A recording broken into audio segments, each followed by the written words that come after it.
నమస్తే, welcome to college TV. దేశవ్యాప్త కులగణన కోసం కేంద్ర ప్రభుత్వం ఒక సంచలన నిర్ణయం తీసుకోవడం జరిగింది. దీనిపై కాంగ్రెస్ మాకు రేట్ అంటే కాంగ్రెస్ చెప్తా ఉంది, లేదు మేమే చాలా సీరియస్గా ఈ కులగణన చేస్తా ఉన్నామని చెప్పేసి బీజేపీ ఒక చెప్తా ఉంది. సో దీని మీద అసలు కులగణన అనేది దేశవ్యాప్త కులగణన సాధ్యమేనా? కులగణన చేసిన తర్వాత కేంద్ర ప్రభుత్వం ఏం తీసుకోబోతుంది, ఎలాంటి నిర్ణయాలు ఉండబోతున్నాయి, అసలు బీసీలకు ఏమైనా రాజకీయ పరంగా కావచ్చు, ఆర్థిక పరంగా కావచ్చు, విద్యా ఉపాధి అవకాశాల్లో సామాజిక పరంగా ఏమైనా పెద్ద ఎత్తున ఒక మార్పులు జరిగేటువంటి అవకాశం ఉందా అనే కోణంలో మనతో పాటు మాట్లాడడానికి తీన్మార్ మల్లన్న గారు రెడీగా ఉన్నారు. వారిని అడిగి ఈ కులగణన మీద డీటెయిల్గా మాట్లాడే ప్రయత్నిద్దాం. అన్న నమస్తే. నమస్తే. ముందుగా మీ కంగ్రాచులేషన్ చెప్పాలి, ఎందుకంటే కులగణన సంబంధించి ఈ బీసీలకు సంబంధించి ముఖ్యంగా గత సంవత్సరాల పాటుగా మీరు చేస్తున్న పోరాటంలో భాగంగా ఒక కీలక అడుగు ముందు పడిందని అనుకోవచ్చు. సో కేంద్రం ఆల్రెడీ చెప్పింది, మేము కులగణన చేస్తామని చెప్పడం జరిగింది. దీన్ని మీరు ఎలా చూస్తూ ఉన్నారు? అసలు అంటే కులగణన చేస్తామని చెప్పి కేంద్ర క్యాబినెట్ ఒక నిర్ణయం తీసుకోవడం, అది సో కొంతవరకు బీసీలుగా ఇది స్వాగతించేటువంటి అంశం. సో మరి దాని వెనకాల ఏమైనా హిడెన్ ఎజెండాలు ఉన్నాయా ఏంది అని కొంత చూసినప్పుడు ఆ బీహార్ ఎలక్షన్, బీహార్లో ఆల్రెడీ నితీష్ కుమార్ గారు ఆ కులగణన చేస్తే తర్వాత కులగణన ఆధారంగా రిజర్వేషన్లు పెంచుతామని ఆయన కోర్టుకు పోవడము, తర్వాత రకరకాల ఇష్యూస్ కావడం, రేపు నవంబర్లో బీహార్ ఎన్నికలు రాబోతా ఉన్నాయి. ఈ సందర్భంలో కేంద్ర ప్రభుత్వం నుంచి కూడా దీనికి క్లియరెన్స్ రావాలంటే ఖచ్చితంగా ఈ కులగణనకు కేంద్రం యాక్సెప్ట్ చేయాల్సినటువంటి అనివార్యత ఏర్పడ్డది. తద్వారా దేశమంతా ఏర్పడ్డది అనేది ఒక వాదన. ఓకే. రెండోది ఏంటంటే, సో వీళ్ళు నిజంగా చేయాలనేటువంటి ఇంటెన్షన్తో ఉన్నారా? గతంలో వీళ్ళు ఏం చేశారు, కాంగ్రెస్ పార్టీ ఏం చేసింది, వీళ్ళందరూ కూడా కాంగ్రెస్ పార్టీ బీజేపీ ఇద్దరు కూడా కులగణనను గతంలో వ్యతిరేకించి కులగణన రిపోర్ట్లను తొక్కిపెట్టి కమిషన్ల నివేదికలు తొక్కిపెట్టినటువంటి బ్యాచ్ ఏదంతా. సో బీసీలకి 27% రిజర్వేషన్ దక్కుతుందంటే కూడా మొరార్జీ దేశాయ్ ప్రభుత్వం వచ్చిన తర్వాత విపి సింగ్ గారు బీపీ మండల్ నివేదిక అమలు చేసి ఇచ్చింది. సో కాబట్టి ఇక్కడ వీళ్ళ మనసులో ఏదో ఉండుంటది, కానీ ఇప్పుడు అనివార్యంగా చేసేటువంటి పరిస్థితి. ఇప్పుడు నరేంద్ర మోడీ గారి ప్రభుత్వం నితీష్ కుమార్ గారి సీట్ల పైన, చంద్రబాబు గారి సీట్ల పైన ఆధారపడినటువంటి ప్రభుత్వం. మరి ఈ సందర్భంలో ఆ భాగస్వామ్య పక్షాన్ని సాటిస్ఫై చేయకపోతే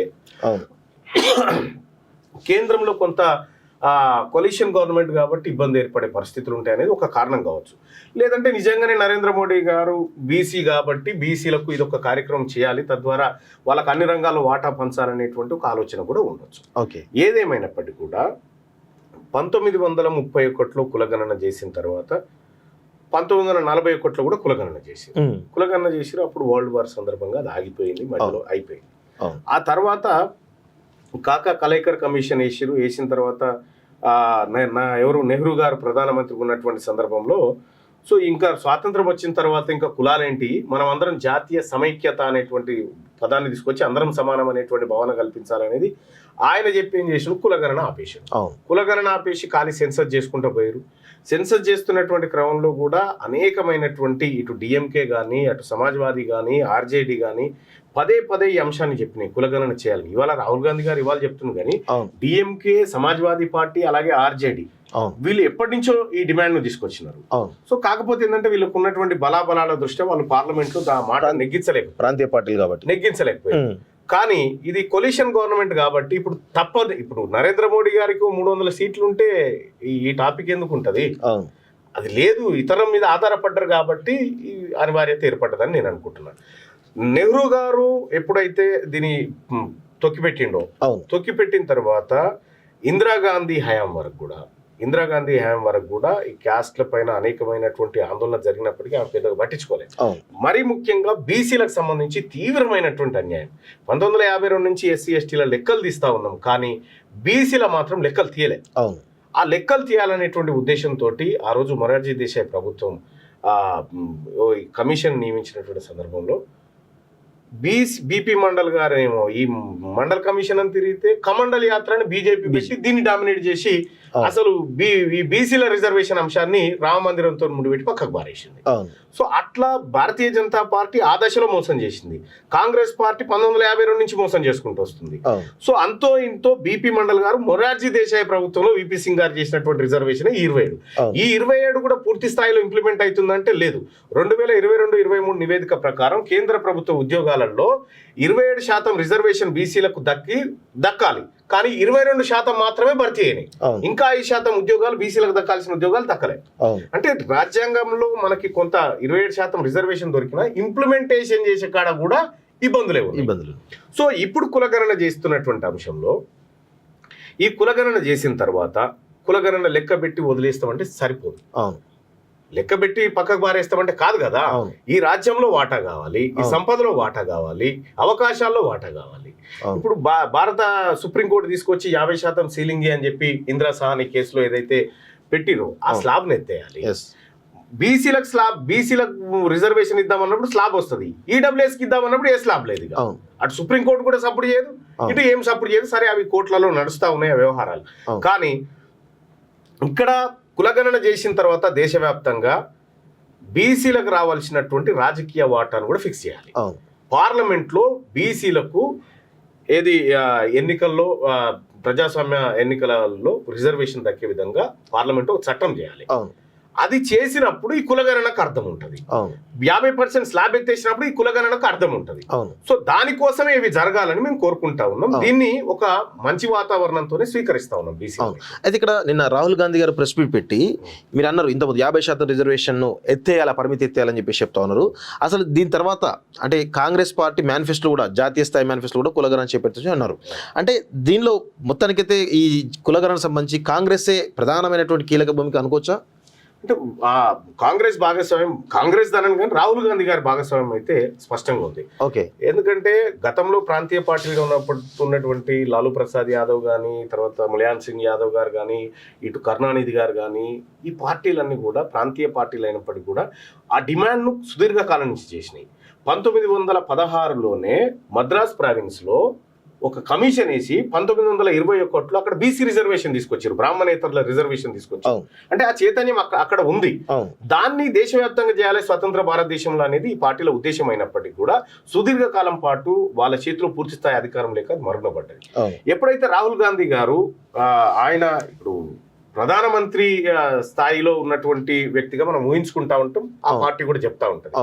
ఆయనకున్నటువంటి ఒక దీర్ఘకాలిక ఎజెండా అంటే ఆయన టార్గెట్ 28-29 అనుకున్నప్పుడు ఆయనకు ఫిక్స్డ్ ఎజెండా ఉండాలి. ఆ ఎజెండా క్యాస్ట్ సెన్సస్ అనేటువంటి ఎజెండా, జితనే ఆబాది ఉతనే హిస్సేదారి అనేటువంటి ఎజెండా. సో ఆ ఎజెండాని ముందే భారతీయ జనతా పార్టీ ఆయన చేతిలో ఉన్నటువంటి అస్త్రాన్ని లాక్కున్నట్టు అయిపోయింది. క్రెడిట్ అంతా రాహుల్ గాంధీ గారికి ఆయన పాత్ర ఉంది, దాన్ని లైమ్ లైట్ లో పెట్టినటువంటి వ్యక్తి ఆయన. నిజంగా ఆయన ఇనిషియేషన్ మాత్రం కొద్దిగా నరేంద్ర మోడీ గారి కంటే ఎక్కువనే ఉంటుంది. అంటే దీనిలో మెయిన్ గా Bharatiya Janata party caste census చేస్తే కనుక రాహుల్ గాంధీ క్రెడిట్ పోతుంది అనుకుంటే, ఆ క్రమంలో దీనిలో ఏదో ఒక బీజేపీ ప్రయోజనం పొందాలని ఆశిస్తాయి కదా. ఎందుకు ఉంటుంది ఇప్పుడు దానిలో ఏమై ఉండొచ్చు మీ అవగాహన ప్రకారం? పాల్గొనుకోవాలని చూస్తారు కదా. 100%. Bharatiya Janata party south India మీద ఫోకస్ చేస్తున్నటువంటి సందర్భంలో సౌత్ ఇండియాలో ఈ బలమైనటువంటి ద్రవిడ మూవ్మెంట్ వీళ్ళందరూ కూడా భారతీయ జనతా పార్టీకి కొంత వ్యతిరేకంగా కనిపిస్తుంది. ఈ వర్గాలను సాటిస్ఫై చేయాలంటే ఈ వర్గాలు కోరుకుంటున్నటువంటి ఈ బీసీ అంశాన్ని ఒక విధంగా నెరవేర్చడం, క్యాస్ట్ సెన్సస్ నెరవేర్చడం. ఆ తర్వాత భారతీయ జనతా పార్టీ ఇప్పుడు ఏపీలో ఉన్నప్పటికీ కూడా ఏపీలో టీడీపీ జనసేన బలం మీద ఆధారపడి ఉంది అంతే. సో అది మళ్ళా ఎన్నికలు వచ్చినప్పుడు ఆ పరిస్థితి ఉంటుంది అంటే ఉండకపోవచ్చు అంతే. కానీ స్థిరంగా ఇవాళ తెలంగాణ రాష్ట్రంలో 8 బీజేపీ ఎంపీలు ఉన్నారు. సో కొంతవరకు ఎమ్మెల్యేలను పెంచుకోగలిగారు. మరి బీజేపీ కూడా ఇందులోకి ఎంటర్ కావాలంటే బీసీ వాదంతోనే. ఇప్పుడు బీసీ అనేటువంటి గీతను ఇక్కడ కాంగ్రెస్ పార్టీ గీసి పెట్టింది. 42 రిజర్వేషన్ అనేటువంటి ఒక లక్ష్మణ రేఖ లాంటిది ఒకటి గీసి పెట్టింది. మన రాహుల్ రేఖను గీసిపెట్టింది. రాహుల్ రేఖను దాటి లోపలికి రావాలంటే ఫస్ట్ ఈ సమస్యను పరిష్కరించుకొని రావాలి. సేమ్ టైం కర్ణాటకలో కూడా క్యాస్ట్ సెన్సస్ చేసిరు. సో అక్కడికి ఎంటర్ కావాలన్నా కూడా ఈ క్యాస్ట్ మాట్లాడకుండా, ఈ బీసీ రిజర్వేషన్ మాట్లాడకుండా బీజేపీ ఎంటర్ అయ్యేటువంటి పరిస్థితి లేదు. కేరళలోకి అయితే అంత ఈజీగా ఎంటర్ అయ్యే పరిస్థితి అంతకంటే. కాబట్టి ఈ 2 మేజర్ స్టేట్లలోకి ఎంటర్ కావాలంటే ఖచ్చితంగా ఈ బీసీ అంశాన్ని తీసుకోవాలి అనేటువంటిది ఒక ఉద్దేశం. ఇప్పుడు క్యాస్ట్ సెన్సస్ చేయడం వల్ల మేము చేసినాం, మీ లెక్క ఇది తేలింది, ఈ లెక్క ప్రకారం మేము ఇన్ని టికెట్లు మేము బీసీలకు ఇవ్వగలుగుతున్నాం, ఈ లెక్క ఆధారంగానే, లేకపోతే ఇన్ని పథకాలు పెట్టగలుగుతున్నాం అనేటువంటి ప్రయత్నం అయితే భారతీయ జనతా పార్టీ ఖచ్చితంగా చేస్తుంది. అయితే ఇలా ప్రధానంగా మీరు గతంలో మీ క్యూ న్యూస్ లైవ్లోనే ఏదైతే క్యాస్ట్ సెన్సస్ సంబంధించినటువంటి తెలంగాణ రాష్ట్ర ఏదైతే క్యాస్ట్ సెన్సస్ జరిగిందో దాన్ని ప్రతిలో మీరు చింపడం జరిగింది, కాలు పెట్టడం జరిగింది. ఈ క్రమంలో రాహుల్ గాంధీ ఏమో స్పష్టంగా చెప్తా ఉన్నారు, తెలంగాణ మోడల్ని మీరు రిఫరెన్స్గా తీసుకోండి, అక్కడ ఎలా జరిగిందో ఆ క్యాస్ట్ సెన్సస్ ఆధారంగా మీరు తీసుకోని చెప్పేసి కేంద్ర ప్రభుత్వానికి ఒక సూచన చేయడం జరిగింది. తెలంగాణ మోడలే రేపు దేశవ్యాప్తంగా కులగణనకు ఒక పునాది పడ్డది అనేది చెప్పగలిగిండు. సో దానిపై మీ అభిప్రాయం ఏంటి అసలు? ఒకటి, రాహుల్ గాంధీ గారు ఆయన కాంగ్రెస్ పార్టీ సీనియర్ నాయకుడు, ఆయన నియమించిన ముఖ్యమంత్రి. ఇప్పుడు రాహుల్ గాంధీ గారే మా ముఖ్యమంత్రి జడగొట్టిన క్యాస్ట్ సెన్సస్ అని చెప్పుకోలేడు కదా. సో ఎందుకు దీనికి నేను గతంలో కూడా ఈ రాష్ట్ర ప్రభుత్వానికి సవాల్ చేసిన, ఈ రాష్ట్రంలో ఎవరైనా ఉంటే చర్చకు సిద్ధమని చెప్పిన. రేవంత్ రెడ్డి గారు సారథ్యంలో జరిగినటువంటి చర్చ ఏది క్యాస్ట్ సెన్సస్ బోగస్, ఇది తప్పు అని చెప్పిన. దానికి సహాయకమైన ఆధారాలు కూడా చూపించిన. ఒకటి, నేను చెప్పినటువంటి ఆధారం సోషియో ఎకనామిక్ అవుట్లుక్ లో తెలంగాణ రాష్ట్ర ప్రభుత్వం విడుదల చేసి అసెంబ్లీ టేబుల్ మీద పెట్టినటువంటి పుస్తకంలో తెలంగాణ జనాభా 4,21,00,000 అందులో చూపించింది. నువ్వు క్యాస్ట్ సెన్సస్ కి వచ్చేసరికి 3,70,00,000 మంది ఉన్నారంటే 51,00,000 మంది ఎక్కడ పోయారు? ఈ బడ్జెట్ ఇప్పుడు పెడుతున్నటువంటి 3,04,000 బడ్జెట్ ఏదైతే ఉందో ఇది 4,21,00,000 మందికా లేకపోతే 3,70,00,000 మందికా అంటే ప్రభుత్వం దగ్గర సమాధానం లేదు. అంటే ఈ సర్వే తప్పు అనేటువంటి విషయం ప్రభుత్వానికి తెలుసు, అందరికి తెలుసు. కానీ రాహుల్ గాంధీ గారు కూడా ఏం చేయలేరు కదా, చాలా అద్భుతంగా చేసినాడు. ఇక్కడ నీవు క్యాస్ట్ సెన్సస్ చేసినటువంటి క్రమంలో నువ్వు ఎట్లా జడగొట్టినవు సర్వే అంటే అందులో 74 అంశాలను పెట్టినావు, ప్రశ్నలు, అనుబంధ ప్రశ్నలతో పాటు 74 పెట్టినావు. ఈ 74లో నువ్వు ఏ అంశం కోసం ఈ సర్వే చేసినావు? ఓన్లీ క్యాస్ట్ కోసం సర్వే చేసినావు. క్యాస్ట్ కోసం సర్వే చేసినవి నీ సర్వే నెంబర్ ఎంత, నీ భూమి ఆడుంది, దాని దిక్కులు ఆడున్నాయి, నీ కుండు ఉందా, కొంకనక్కు ఉందా, కోడి ఉందా, ఇవన్నీ పెట్టినావు. అంటే దేనికోసం? జనం ఇవి చూసి భయపడాలి, సర్వేలో పాల్గొనకూడదు అనేటువంటి మీ ఇంటెన్షన్. కానీ సామాజిక ఆర్థిక పరిస్థితులు తెలుసుకోవడం కూడా ఈ కులగణన సర్వేలో ఒక భాగమే కదా. నేను ఒక మాట చెప్తా, తెలంగాణ రాష్ట్రంలో ఏ రైతు చేత ఎంత భూమి ఉందని తెలవకుండానే రైతు బంధు వేస్తున్నా? తెలంగాణ రాష్ట్రంలో ఏ మనిషికి బ్యాంక్ అకౌంట్ ఉంది, ఏ బ్యాంక్ లో ఉంది అనేటువంటి తెలవకుండా రాష్ట్ర ప్రభుత్వం నడుస్తుందా? ఇవన్నీ లెక్కలు ఉంటాయి, ఇవన్నీ లెక్కలు ప్రభుత్వం దగ్గర ఉంటాయి. పాన్ కార్డ్ నెంబర్ కొడితే తెలిసిపోయా ఈయన ఆస్తులు ఈయన కథ ఏందని. విషయం ఏంటంటే ప్రభుత్వం ప్రజల్ని భయపెట్టాలి అని అనుకుంది ఆ విషయంలో, తద్వారా లెక్కలు తారుమారు చేయొచ్చు అనేటువంటి ప్రయత్నం చేసింది. అవన్నిటినీ మేము ఆన్ రికార్డ్ గా బయట పెట్టడం జరిగింది, ప్రూఫ్స్ తో సహా బయట పెట్టడం జరిగింది. ఇది దేశానికి రోల్ మోడల్ అనేటువంటి మాట చెప్పక తప్పని పరిస్థితుల్లో రాహుల్ గాంధీ గారు చెప్తున్నారు. కానీ ఆయనకు కూడా తెలిసింది జరిగినటువంటి మోసం. ఓవరాల్ గా జాతీయ ఈ ఏదైతే కులగణన సర్వే జరుగుతుందో రిఫరెన్స్ గా తెలంగాణ అనుకోవచ్చు కదా. సరే పొరపాట్లు ఉండొచ్చు కానీ రిఫరెన్స్ అనుకోవచ్చా? కాదు, రిఫరెన్స్ కాదు. రేపు ఇదే పరిస్థితిలో నువ్వు క్యాస్ట్ సెన్సస్ నువ్వు సెన్సస్ చేసినప్పుడు దాంట్లో సోషియో ఎకనామిక్ సంబంధించినటువంటి అంశాలు వస్తాయి.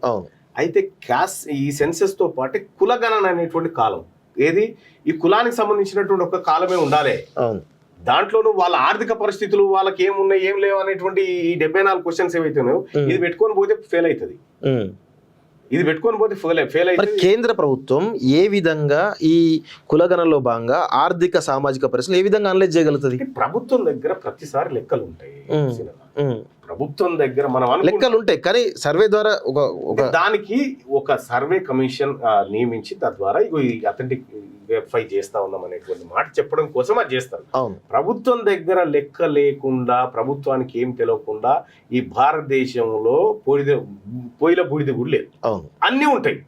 కానీ ఒక వ్యవస్థను మెప్పించడం కోసం ఒక డాక్యుమెంటు, అదేది రాజముద్ర పడ్డ డాక్యుమెంట్ అవసరం కాబట్టి ఇవన్నీ చేస్తా ఉన్నాం. నేనేమంటున్నంటే కేంద్ర ప్రభుత్వం చేయబోతున్నటువంటి సర్వే అది మొత్తం జాతీయ స్థాయిలో జరుగుతుంది, అందరూ పాల్గొని తీరాల్సిందే కాబట్టి అది జరుగుతుంది. ఇక్కడ రాష్ట్రాల వారీగా చేస్తున్నటువంటి ఏదైతే సెన్సస్లు ఉన్నాయో, క్యాస్ట్ సెన్సస్లు ఉన్నాయో, వీటికి గుర్తింపు తక్కువ ఉంటుంది. ఇప్పుడు మనం ఇప్పుడు తెలంగాణ రాష్ట్రంలో ఉన్న గ్రామాలకి కేంద్రం నిధులు మంజూరు చేస్తుంది. ఏ ప్రాతిపదికన 2011 జనాభా లెక్కల ప్రకారం ఇస్తుంది. మేము ఇక్కడ చేసుకున్న మాతాన జనాభా పెరిగిందంటే ఇయ్యరు. కాబట్టి కేంద్ర ప్రభుత్వం చేసేటువంటిది ప్రామాణికమైంది, అది మెరుగ్గా ఉండేటువంటి అవకాశం ఉంది. కాబట్టి వాళ్ళు ఆ సెన్సస్ లో దాదాపు అందరు పాల్గొంటారు, అప్పుడు లెక్కలు పక్కాగా వచ్చే అవకాశం. అంటే మీ సూచన ప్రకారం, అంటే మీరు ఈ గతంలో మన రాష్ట్రంలో జరిగినటువంటి కులగణనలో చాలా లోపాలను మీరు ప్రభుత్వానికి చెప్పడం జరిగింది, ప్రజలు కూడా చాలా తేటతెల్లం చేసిన సందర్భాలు ఉన్నాయి. ఈ క్రమంలో మీరు ఇక్కడ జరిగిన లోపాలు రిపీట్ కాకుండా కేంద్రానికి మీరేం సూచన చేయదలుచుకున్నారు అసలు? అంటే కేంద్రము ఎలాంటి ప్రశ్నావళితో ముందుకు వస్తూ ఉంది, కేంద్రం దీనిపైన ఎలా చేయబోతుంది, ఎమ్యునరేటర్ సిస్టమ్ ఎట్లా ఉండబోతుంది, క్లస్టర్స్ పెడతా ఉన్నారా, ఎన్ని ఇండ్లకు ఒకరిని పెడతా ఉన్నారు, దాని నుంచి ఎంత సమాచారం రాబట్టాలి, ఇదంతా ఒకసారి బయటకు వస్తే మనం దాని గురించి ఏందనేది మాట్లాడచ్చు. అంటే ఇప్పుడు కులగణన జరిగిన తర్వాత జరగబోయేటువంటి మార్పులు, సామాజిక మార్పులు ఎలా ఉండబోతుంది దేశవ్యాప్తంగా?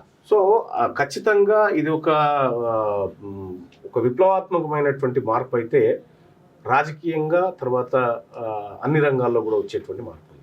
సపోజ్ ఒక విలేజ్ ఉంది, ఒక విలేజ్ లో ఒక 1000 మంది ఉన్నారు, 1000 మంది ప్రజలు ఉంటే ఆ విలేజ్ కి సంబంధించిన కులాల లెక్క బయటకు వచ్చిన తర్వాత సహజంగానే ప్రజల మధ్య చర్చ ఉంటది. ఇందులో ముదిరాజులు 500 మంది ఉన్నారు, గౌడ్లో 200 మంది ఉన్నారు, మున్నూరు కాపులో 100 మంది ఉన్నారు, పద్మశాలిలో 550 మంది ఉన్నారు, ఇట్లా లెక్క వచ్చింది. మరి ఈ 500 మంది ఆయన ఏమంటాడు, ఆయన అరే ఓట్లు అయితే నువ్వేట పోటీ చేస్తావు రాయిడా అని అడుగుతాడు కదా. ఇది రాజకీయ పరమైనటువంటి మార్పు. సో ప్రజలు మేమైతే, పనులు కట్టేది మేమైతే, పదవులు మాకెందుకు వస్తలేవు అనేటువంటి చర్చ జరుగుతుంది, మా పిల్లలకి ఎందుకు ఉద్యోగాలు వస్తలేవు అనే చర్చ జరుగుతుంది. ఇది సమూలమైనటువంటి మార్పులకు నాంది పలుకుతుంది. అందుకోసమే మీరు 1952 నుంచి ఇప్పటి వరకు నీకు ఎస్సీల లెక్క అంటే చెప్తాం, ఎస్టీలో చెప్తాం, ఎందుకంటే రాజ్యాంగ పరంగా వాళ్ళకు ఉండాల్సిన వాటా ఉంది కాబట్టి. బీసీలది మాత్రం చెప్పమంటారు. ఎందుకు చెప్పారంటే వీళ్ళు మేల్కుంటే, వీళ్ళని కనుక వీళ్ళ లెక్కలు వీళ్ళకి అప్ప చెప్తే మన పని అవుతుంది అనేటువంటి అభద్రతా భావంలో ఉన్నారు కాబట్టి అవి చేయరు. వన్స్ మీరు ఈ క్యాస్ట్ సెన్సస్ అయిన తర్వాత మీరు పదే వాళ్ళు ఏం చెప్తారంటే కులాల మధ్య చిచ్చు, కులాల మధ్య ఎప్పుడు చిచ్చు కాదు, అసలైన చిచ్చు వాళ్ళకు. ఎందుకంటే ఈ లెక్కలు బయటకు వచ్చిన తర్వాత హూ ఆర్ యూ, పిడికేడు మంది లేనటువంటి నువ్వు, గంపెడంత మంది ఉన్నటువంటి మేము. అప్పుడు ఈ డివిజన్ వాళ్ళకు, ఇన్ని రోజులు పరిపాలించిన వాళ్ళకు, మెజారిటీ ప్రజలకు మధ్య డివిజన్ ఖచ్చితంగా. ఇప్పుడు ప్రధానంగా భారతీయ జనతా పార్టీ ప్రభుత్వం అనౌన్స్ చేయడం జరిగింది, కాంగ్రెస్ పార్టీ ప్రపోజల్ ఎప్పటి నుంచి నడుస్తూ ఉంది. సో వాళ్ళను నడుపుతున్నది ఇక్కడ అగ్రకులాలకు సంబంధించినటువంటి నాయకులే. సో ఈ రాబోయే సామాజిక మార్పుకు సంబంధించి బీసీలకు ఆర్థికపర అంశాలు కావచ్చు, రాజకీయ అంశాల అవకాశాలు వస్తే అగ్రకులాలు దీన్ని ఇంప్లిమెంట్ చేసే అవకాశం ఉంటుందా? గతంలో చాలా కమిషన్లు సంవత్సరాల తరబడి దశాబ్దాలుగా పెరిగిపోయిన సందర్భాలు కనబడతా ఉన్నాయి. సో అలా ఏమన్నా జరిగే అవకాశం ఉందా? దానికి బీసీ సమాజం నుంచి ఏ విధమైన స్పందన ఉండబోతుంది? ఒకటి మనం ఇక్కడ గమనించాల్సింది ఏంటంటే ప్రజల్లో వచ్చినటువంటి మార్పుకు అనుగుణంగా పార్టీల ఆలోచనలు మారాల్సిందే, ఇంకొక ఆప్షన్ లేదు. ఇవాళ తెలంగాణ రాష్ట్రంలో, మరి ముఖ్యంగా దేశంలో కూడా బీసీ ప్రజలంతా చర్చించుకుంటా ఉన్నారు. ఈ రాష్ట్రంలో, ఈ దేశంలో మన వాటా ఏంది, రాజకీయంగా మనకు దక్కుతున్నది ఏంది అనేటువంటి చర్చించుకుంటారు. ఎక్కువ మంది ప్రజలు ఒకే అంశాన్ని ఎక్కువ చోట్ల చర్చించుకోవడం ఉద్యమం. సో అట్లాగే బీసీ ఉద్యమం అనేది ఈ స్థాయిలోకి వచ్చింది. ఇప్పుడు అనివార్యంగా ఈ పార్టీలు వినాల్సిందే, ఇంకొక ఆప్షన్ లేదు. ఎందుకంటే వాళ్ళకు ఓటర్లే వీళ్ళు కదా, వాళ్ళకు ఆహారమే వీళ్ళైనప్పుడు వీళ్ళలో ఆలోచన మెదడులో స్టార్ట్ అయిన తర్వాత పార్టీలు ఏం చేయగలిగితే ఇంప్లిమెంట్ చేయాలి. అది ఏది ఎంతవరకు దారితీస్తుంది భవిష్యత్తులో అంటే, నువ్వు ఇయ్యకపోతే నువ్వు బయటికి వెళ్ళిపో, నీ పార్టీ వద్దు, నువ్వు వద్దు, వెళ్ళిపో, మేము చూసుకుంటాం అనేటువంటి పరిస్థితులు దాపరిస్తాయి. కాబట్టి ఇప్పుడు మరి రాజకీయ పార్టీల ముందు, అగ్రకుల పార్టీల ముందున్నటువంటి ఆప్షన్ ఏంటంటే, సరే మీది మీరు, మాది మాకు అనేటువంటి ఒక కాంప్రమైజింగ్ మెథడ్ కి రావచ్చు వస్తే. సో అప్పుడు ఏమైతుంది, వాళ్ళకు వాటా తగ్గిపోతుంది, ఇప్పుడున్నటువంటి వాటా తగ్గిపోతుంది. ఇప్పుడు తెలంగాణ అసెంబ్లీలో 33% సీట్లలో రెడ్లు తీసేసుకొస్తున్నారు. వాస్తవానికి వాళ్ళ జనాభా కంటే చాలా రెట్లు ఎక్కువ. సో రేపు ఆ పరిస్థితులు ఉండవు. ఆ పరిస్థితులు ఉండనప్పుడు ఏమవుతుందంటే, ప్రజలందరి భాగస్వామ్యం వచ్చినప్పుడు ప్రజలందరి ఆకాంక్షల మేరకు ప్రభుత్వాలు పనిచేయాల్సినటువంటి అనివార్యత వస్తుంది. సో ఫ్యూచర్ లో జరగబోయేది ఏంటంటే కాంప్రమైజ్ తప్ప ఇంకొకటి లేదు. ఓకే. అయితే ఈ క్రమంలో గత 1.5 year మీరు బీసీలకు సంబంధించిన అంశాలపైన చాలా పెద్ద ఎత్తున మీరు కాంగ్రెస్ ప్రభుత్వంలో అప్పుడు ఉండి కూడా కాంగ్రెస్ ప్రభుత్వం వ్యతిరేకంగా మాట్లాడే సందర్భాలు ఉన్నాయి. సో ఈ క్రమంలో ఇప్పుడు ఈ దేశవ్యాప్త కులగణన చేపడతా ఉన్నారు. తీన్మార్ మల్లన్న రోల్ కేవలం తెలంగాణ వరకు పరిమితం అవుతుందా, లేదంటే దేశవ్యాప్తంగా మీరు విస్తరించేటి అంటే ఈ యొక్క కాన్సెప్ట్ని పెద్ద ఎత్తున తీసుకుపోయే అవకాశం కనబడుతుందా? ఇప్పుడు మరి ముఖ్యంగా భారతదేశంలో ఇప్పటి వరకు బీసీ ముఖ్యమంత్రి కానీ, బీసీలకు అధికారం కానీ ఒకే ఒక్క రాష్ట్రం ఈ ఉమ్మడి తెలంగాణ, ఆంధ్రప్రదేశ్. కాబట్టి ఇక్కడ మేము మేజర్గా వర్క్ చేయాల్సి ఉంది. సో మాకు ఇప్పుడు దేశవ్యాప్తంగా అనేక అక్కడ డిఎంకే వాళ్ళతో కానీ, ఇటు నేషనలిస్ట్ పార్టీలతో కానీ మేము వివిధ చర్చలలో పోతా ఉంటాం. దేశవ్యాప్తంగా ఒక మూవ్మెంట్ రావాలనేటువంటి సందర్భంలో చర్చలు జరుగుతూ ఉంటాయి, ఆయా కార్యక్రమాలు జరుగుతున్నాయి. సో అందులో ప్రధానంగా వచ్చినటువంటి చర్చ ఏంటంటే కాస్ట్ సెన్సస్ అనేది వచ్చింది. కాస్ట్ సెన్సస్ కోసం మనం అందరం కొట్లాడాలి వివిధ రాష్ట్రాల్లో అనుకున్నప్పుడు ఇవాళ ఆ పరిస్థితి కేంద్ర ప్రభుత్వమే క్యాస్ట్ సెన్సస్ చేస్తామని ముందుకు వచ్చిన తర్వాత నెక్స్ట్ స్టెప్ ఏంది, ఆటోమేటిక్ గా ఇది స్టార్ట్ అవుతుంది ఇక. అంటే నీకు బైకాడ ఆయిల్ ఇంజన్ కనుక ఇట్లా తిప్పితే ఒకసారి తిప్పగానే స్టార్ట్ అవుతుంది చూడు, ఇక అదే తిరుగుతుంటది కదా. ఇప్పుడు క్యాస్ట్ సెన్సస్ అయిన తర్వాత అదే తిరుగుతుంటది అన్నట్టు, దానంతలు అదే దాని చుట్టే తిరుగుతుంటాయి. ఈ క్యాస్ట్ ల చుట్టే, ఈ క్యాస్ట్ సెన్సస్ చుట్టే, బీసీ వర్గాల చుట్టే రేపు పార్లమెంట్ ఎన్నికలు కానీ అసెంబ్లీ ఎన్నికలు కానీ దాని చుట్టూ తిరుగుతూ ఉంటాయి. కాబట్టి దేశవ్యాప్తంగా మేము చేయాల్సిన దానికంటే ఇప్పుడు భారతీయ జనతా పార్టీ పెట్టినటువంటి నిప్పు దేశవ్యాప్తంగా అది రాసుకుంటుంది. చివరగా ఈ తెలంగాణలో క్యాస్ట్ సెన్సస్ జరిగింది, దానిపైన మీరు చాలా విమర్శలు చేయడం జరిగింది. ముఖ్యంగా మీరు కాకుండా చాలా ప్రధానమైనటువంటి బీజేపీ కూడా ఈ క్యాస్ట్ సెన్సెస్లో బీసీల సంఖ్య తక్కువ చూపేసి అగ్రకులాల సంఖ్య తక్కువ చూపిరు అనే ఒక వాదన తీసుకొచ్చారు. సో దానిలో ఒకవేళ భారతీయ జనతా పార్టీ కేంద్ర ప్రభుత్వం చేసిన సర్వే అవి కనుక మ్యాచ్ అయితే ఎలా ఉండబోతుంది? అది ఇక్కడ చేసిన సర్వే నిజమేనే ఒప్పుకోగలుగుతారా? మ్యాచ్ కావు. ఎట్లయితే ఒకవేళ అయింది అనుకోండి, ఇంపాసిబుల్, మ్యాచ్ కాదు. ఎట్లా నీకు ఒక ఉదాహరణ, ఇప్పుడు కాంగ్రెస్ పార్టీకి సంబంధించిన ఒక నాయకుడు నిన్న నాతో డిబేట్ లో మాట్లాడుకుంటూ, మల్లన్న గారు కొద్ది మంది సర్వేలో పాల్గొనలే, హైరైజ్ బిల్డింగ్స్ ఉండి అందులో ఉన్నటువంటి వాళ్ళు సర్వేలలో పాల్గొనలేదు. హైరైజ్ బిల్డింగ్లలో బీసీలు అయితే ఉంటారు కదా, ఓసీలే ఉంటారు. ఓసీలు ఉంటే వాళ్ళ సంఖ్య తక్కువ కావాలి. సర్వేలో పాల్గొన్న బీసీల సంఖ్య పెరగాలి, కానీ వాళ్ళది పెరిగి సర్వేలో పాల్గొన్న తక్కువైంది.